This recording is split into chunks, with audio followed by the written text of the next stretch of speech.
having me at this conference. With that, I'll get started with my presentation, which is about the use of AI in cybersecurity education. Okay, a bit about myself. As he said before, I'm a 12th grader at Westview High School in Portland, Oregon. And this might be a repeat from yesterday's talk, but my academic interests include math, cybersecurity, and chess. For math, I'm a qualifier of the USAMO, which is the United States of America Mathematical Olympiad, where around 200 high school students are qualified to go every year.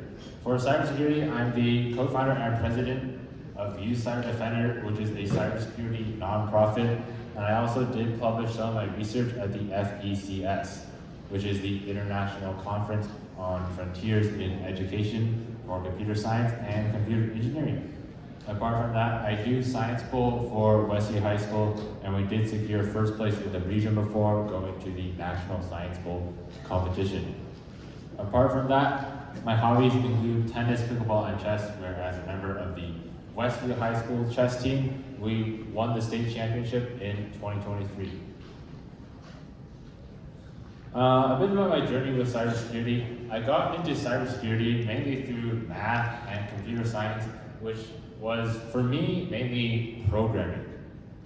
And I started to do Cyber Patriot in middle school, where I kind of got introduced into it, and a few other competitions like PicoCTF and CyberStart America. Apart from these competitions, obviously I wanted to do other things with cybersecurity, so I did attend a number of camps, such as the National Cyber Challenge Camp, which was part of the National Cyber Scholars with Honors Award, actually, as well as the Youth Cybersecurity Leadership Camp, which was the NSLC at Johns Hopkins University, and the Northwest Cyber Camp. And I was sort of motivated to start my initiative after meeting a local business owner who was concerned about his site security. So, about my organization, Youth Cyber Defender, it's an organization composed of a few team members from a number of different schools, and our mission is to provide education to elementary school, middle school, and high school students, and to use our knowledge to secure cyber infrastructure for our community and beyond. For education, as he said before, we hosted 30 sessions for over 250 students across the whole United States, as well as being responsible for a few school clubs around Portland, and we have organized site visits to the Oregon State University Cybersecurity Operations Center, as well as inviting a number of guest speakers such as CISOs and leading industry experts to pass on their expertise and wisdom to some of our students. We've done some community service, and we also do some competitions, like as mentioned before, Cyber Patriot, PicoCTF, and CyberStart America. But about the actual presentation content for today is going to be AI in cybersecurity education. We're going to go over some of the sort of status quo of cybersecurity education, and then we're going to talk about the pros and cons of using AI in cybersecurity education. And then after that, I'll bring up some examples that I managed to figure out to use and leverage AI in cybersecurity education. And then finally, we'll close out with future considerations. So the first sort of reality of the status quo of cybersecurity education is that it's not exactly doing too well in most places. Most places have a shortage of well-qualified cybersecurity educators, which means that most places simply don't have the human capital and labor needed to actually have cybersecurity programs. And that's kind of compounded by the fact that in traditional education institutions from K to 12, which means most government public schools, there's no place for cybersecurity. For example, my school, my high school, is one of the largest schools in Oregon. But there's no curriculum or any class that actually talks about cybersecurity. And these are some of the biggest problems in today's cybersecurity education for K to 12 students. Because right now the system isn't really supportive of cybersecurity education. And to couple that, we also have the rise of AI in the new world. Because as you can see here, lots of people are are using AI. Like for example, Elon Musk, he wants to travel to Texas. He's not going to use a plane, he's going to use AI image generator. And in education, we also see a similar increase in the use of AI, where like students, teachers, everybody, they're going to use a lot more AI to help them with like their workload. Like for example, for the educators out there, you might notice that maybe some of your students have been doing a little bit less homework and have been starting to do their assignments with ChatGPT.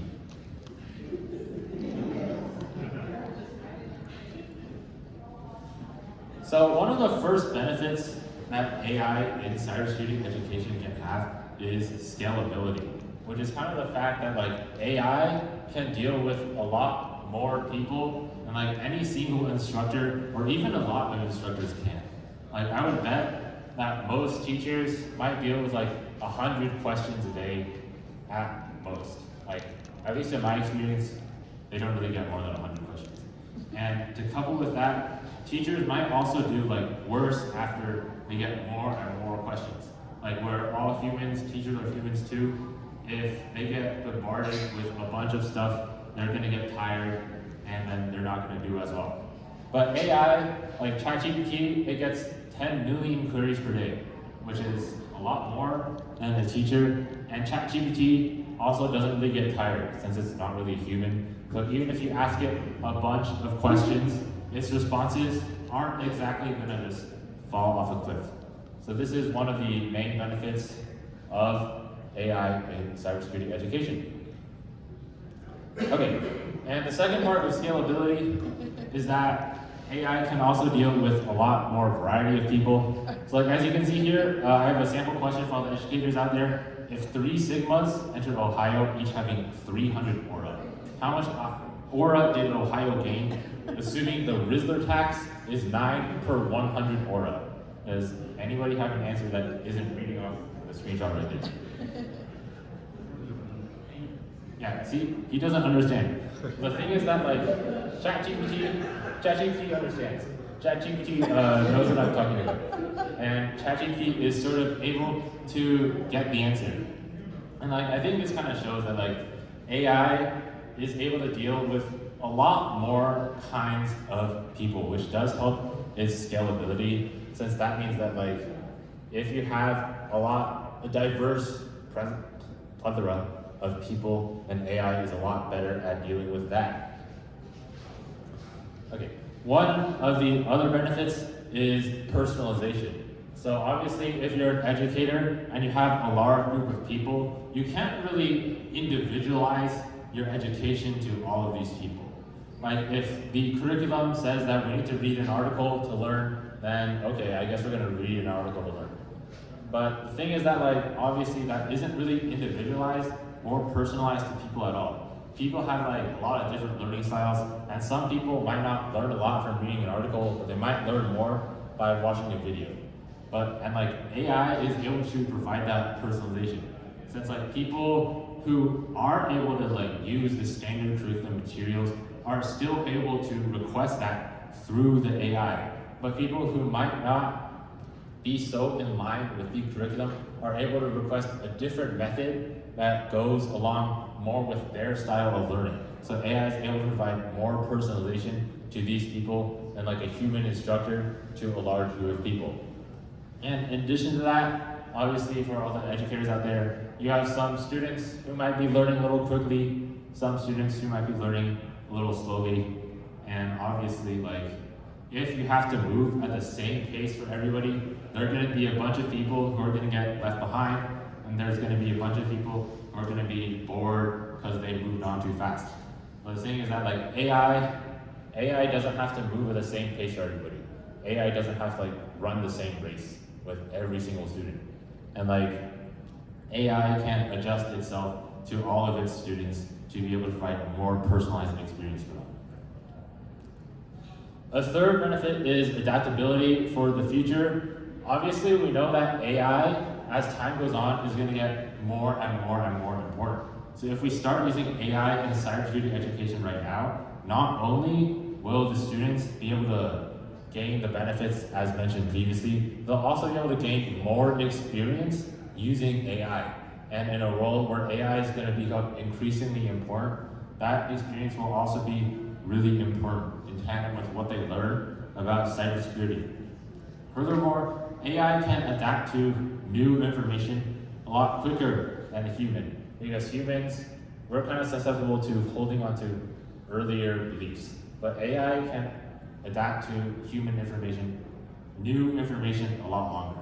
Like some human educators out there might be, like I know some educators who are still using really old methods that have been shown to not be exactly too effective, but AI can adapt to a lot of new information really quickly. AI can be more interactive with like a group of people than a singular person can, which is another major benefit of AI. Because like if you're an educator and like 2 students want to talk to you at once, well, it's kind of hard to talk to 2 people at once. But if like you're ChatGPT, then it's a lot easier to talk to 2 people at once because you can send out multiple responses to people, in contrast to like a human who is like really hard to get information from 2 places at once and then give it out at once again. But obviously, if there was only benefits, we would be like putting a lot into it right now. And so there are some sort of challenges with this. And one of these is assessment integrity. So as educators, you guys probably are really concerned about assessment integrity, like cheating and stuff. And AI doesn't exactly help this problem, because if students are able to leverage AI, that means they can leverage AI to get past academic honesty.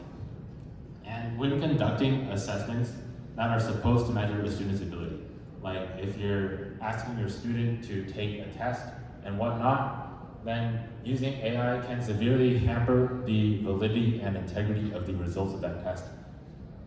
Since they can use AI to answer like a lot of questions, especially if a test isn't as proctored as the standard test. The second challenge would be over-reliance on AI, where like if a student uses AI too much, eventually the stuff stops going into their brain. It stops going from like AI to their brain to like their hands. It just goes from AI to the answer sheet. Like I remember one time in my class, we're doing like a presentation, and like this girl's presenting. The teacher asked her a question, and then she immediately pulled out ChatGPT to get the answer. And it's like, it's kind of clear that she's kind of stopped like getting the information in her head. She's just moving it from ChatGPT to wherever is going to get her points on the rubric. So obviously that's one of the biggest challenges with AI in education, where like students may become too reliant and just stop learning altogether. So to sort of correct for some of these things, we're going to need to do like prompt engineering with our generative AIs. So first, like we're going to define some of these terms. So one of the key terms is prompt. A prompt is what's inputted into our generative AI to get our output. So here we have write a 100-word essay about kangaroos, and then ChatGPT gives us what seems to be a 100-word essay about kangaroos. So this looks really, really nice. But unfortunately, we got a few problems with this. The first one is that output can be variable, which is that like AI models, and even the same model, if you ask them the same question, they're gonna give you a different response. Like here we have 2 of the same prompt, which is the write a 100-word essay about kangaroos. But this essay is a little bit different than that essay. Like this essay talks about their legs and running speed. That one talks about like their group and social bonds. It's a little different. And like it might not seem like a lot at first, but if you give it a more direct query, it can be a lot more obvious. Like here we have a question: who was the most popular member of IZ*ONE? Now, for those who don't know what IZ*ONE is, it's a K-pop girl group. So we're asking it, who was the most popular member? So ChatGPT in the first answer says Jongwon Young, and then right after it says Sakura Miyawaki. But then in the second response, it gives a very unclear response. And even though it puts Won Young first again, it puts Choi Yana at second. So it's giving 2 different answers to the exact same question. And this is the exact same model as like 10 seconds apart. So it's giving a lot of different answers, and like that's kind of why we need to engineer our prompts to make sure that like we aren't getting a lot of different answers, which will cause a lot of confusion. The second main reason is that the AI can just simply say things that are not true. Like here, I ask it to make a lesson plan for Sakura's election to the position of US President in 2028. Unfortunately, there are a few problems with this. The first one is that the 2028 presidential election has not happened yet, so this is not a true event. The second one is that the person here is not going to be of age and is not going to be a citizen, so this is an impossible event. But ChatGPT still makes up a bunch of stuff about this. And like, it's spitting out a bunch of things that aren't true. And obviously, like, in education, if we're learning things that are not true, then it kind of goes against the whole purpose of education. So we need to kind of get rid of this. Now this is sort of like a malicious prompt to ChatGPT to get it to spit out things that aren't true. But this is sort of kind of another example of when it says things that aren't true. So I ask it to solve a math equation, and then in the end, it basically says, oh, I can't solve this thing, it's too hard. But this math equation actually is extremely solvable. It's basically just a quadratic. So ChatGPT kind of gave up, and ChatGPT gave up and just said like, oh, we can't solve this, goodbye. And that's not really helpful. So these are some of the main reasons why we need to engineer our prompts. Mainly because these generative AIs can make mistakes, and they will sometimes change their response even with the same prompts.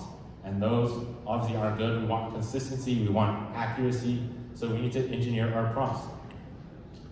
So the first thing we have is like a basic prompt. It's a prompt with no instructions. So in this example, we put in 5 names. ChatGPT sees that we put in 5 names. It sees that we're putting in kind of a pattern with these names. And then it gives us an output based on what it finds. So this is all really well and good. But the thing is, like, we want ChatGPT to do things. So you have to add instructions. And like here we have a number of instruction prompts. Write an essay about kangaroos. But if you want to go more specific, we could add like limitations to what ChatGPT can do.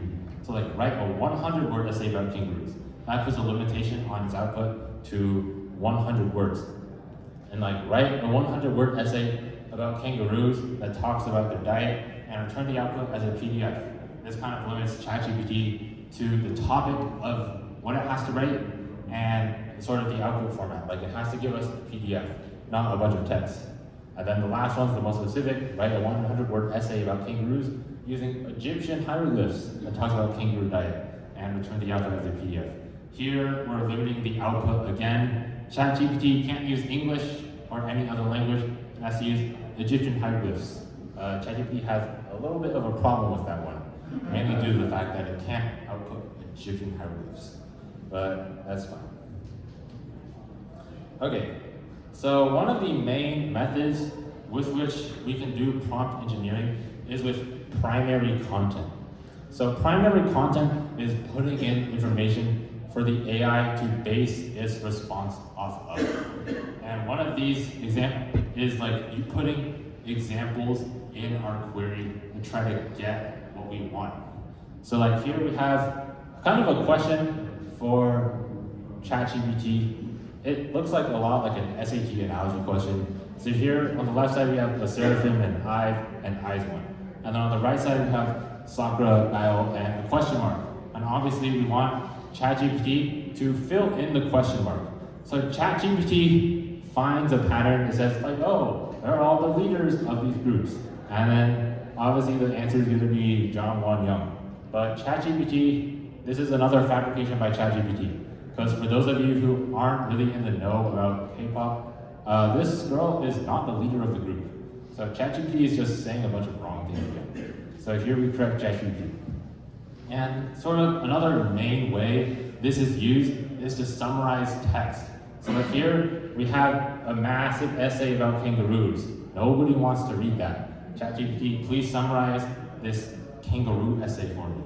So this is another main way to use primary content, where we put in a bunch of text and then we ask the generative AI to output a summary on it based solely on what we input it in. So that's the main idea of primary content, where we put in like a limited amount of information in our input, and then ask the generative AI solely to base it on that information. So the next sort of trick with this is a chain of thought. So if the generative AI starts going off the rails and saying a bunch of wrong things, then we can use a chain of thought to make sure that it gets back on the right track. So sort of what a chain of thought is, it's using a similar, like if we ask it a question and then it starts saying a bunch of wrong things, we can show it how to solve a similar question that we know how to solve. And then ChatGPT is going to use that as its primary content to solve our next question. So as we can see here, ChatGPT was just mad fibbing. So we show how to solve the problem to it, we give a very similar problem, and now ChatGPT stops lying to us, and ChatGPT gives us a good answer.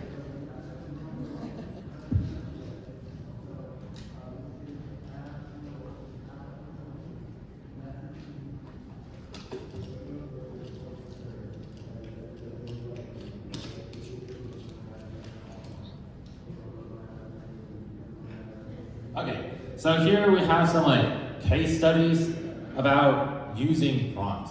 And here we're kind of sort of approaching this from the perspective of, I don't know how to solve these problems. Let's get the generative AI to help us solve the problem. So here we have a string. We wanted to code this string. So we asked ChatGPT, oh, how can we decode the string? So here we help decode the following. And it takes in the string, and then it tries to decode the string. This is not really the decoded result, but it does tell us that the string is in base 64. And then after that, we can go back to edit our prompt to add some more specificity in our instruction. Help me decode the following string using base 64. Because we have no idea what ChatGPT was doing to get this, but now that we told it to use base 64, it's gonna actually do what it's supposed to do and decode the string. And here we get the flag.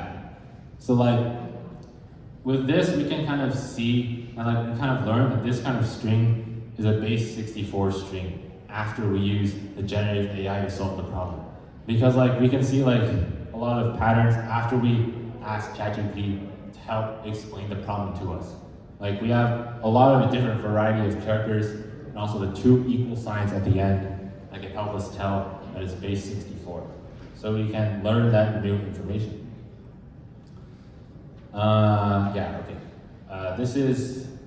So the second part is just decode the Caesar cipher. This part's a little more simple than the last part, but okay. Here's our second case, which is kind of with the PicoCTF problem bookmarklet, which is just, we have a bookmarklet and we're trying to get the flag out of it. It gives us a bunch of code down here, so that's the first thing we're gonna try. So we asked PicoCTF, what does this code do? So this is the encrypted flag test. Obviously, it's not supposed to look like a bunch of, I think they're Norwegian characters, but that's what it comes out to in the Unicode. So we asked ChatGPT what it does, and then the ChatGPT output tells us the function of the code. So it tells us that the variable encrypted flag contains the encrypted text, and the key is set to PicoCTF. And then all of these functions are decrypting the flag and stuff.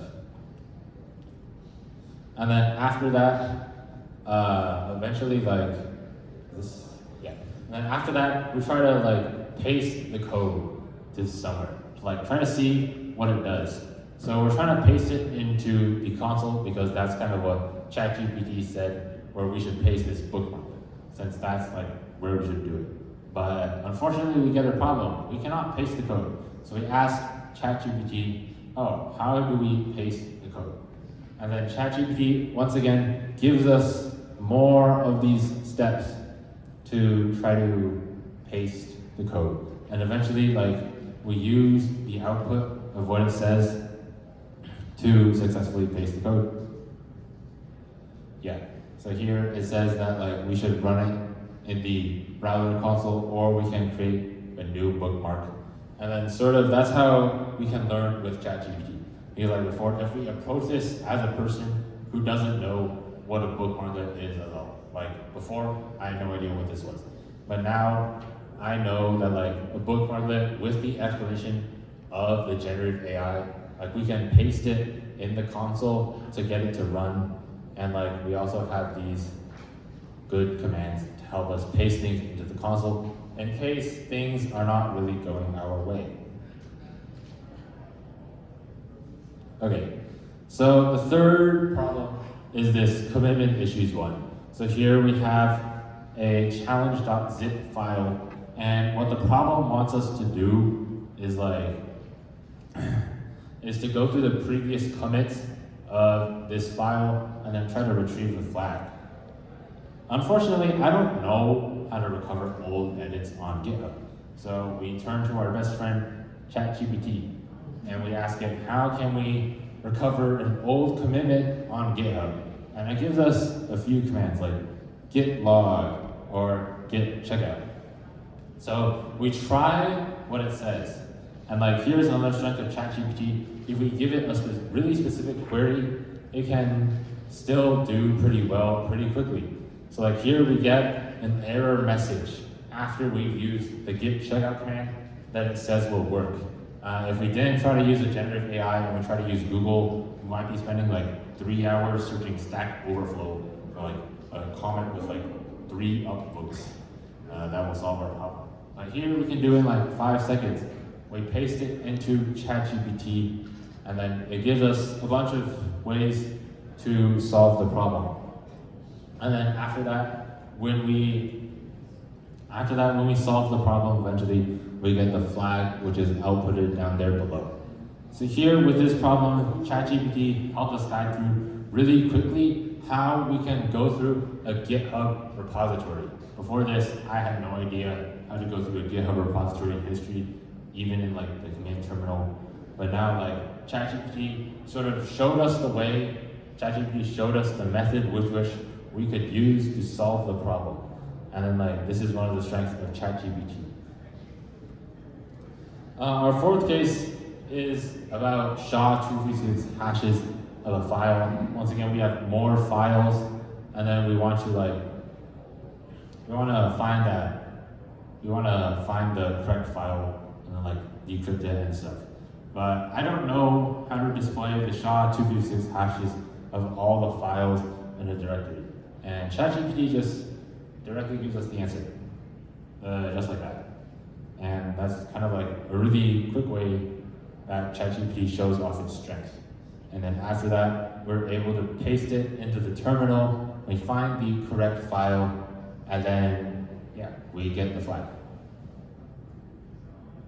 This is sort of the last case of using ChatGPT to like solve our problems. So here we have like a two-sum problem where we try to have the code and then we try to put in some numbers to try to break the code. But yeah, so sort of we ask ChatGPT, oh, what's wrong with this code? Obviously we can't ask ChatGPT break the code, that's against its rules.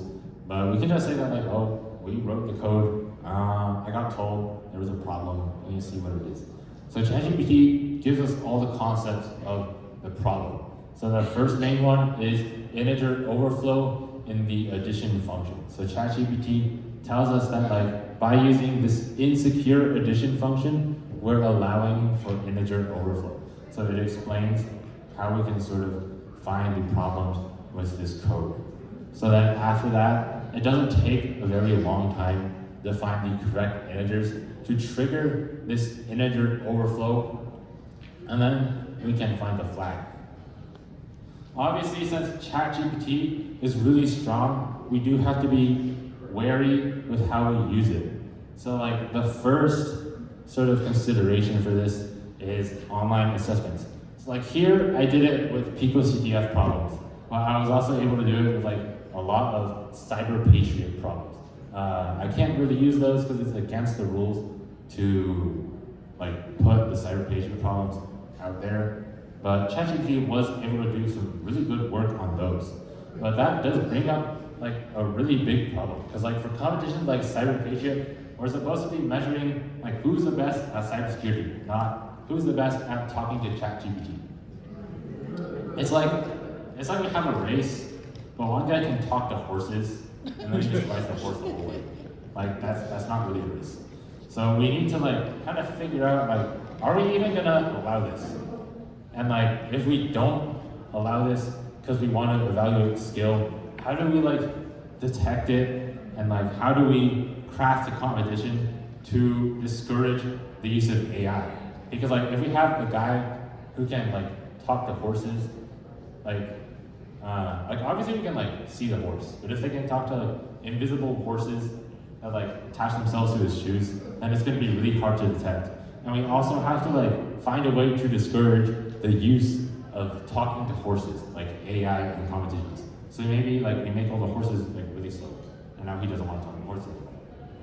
But the next problem is over-reliance. So how should curriculums, like if we use AI, how should we mitigate reliance on AI? Because as we can already see, like AI at least last school year, it wasn't exactly too strong. This year, it's gotten a lot stronger. But it hasn't been a long time, and we can already see how like it affects a lot of people. Because like you're educators, and maybe you see that like, oh, your students have been doing a little bit worse, and especially the ones that have been ChatGPTing out every single assignment. Like they're just going from the screen to the paper, not from like the screen to the brain. And like this is going to result in a lot of over-reliance on AI, especially as AI gets stronger and like people are going to use it more. So we should try to find ways that like mitigate the reliance on AI in education as we continue to adopt its use. But that is the end of the presentation. Now I will go answer some questions. My information is all right here. I'm also on LinkedIn. You can find me there. Thank you for listening.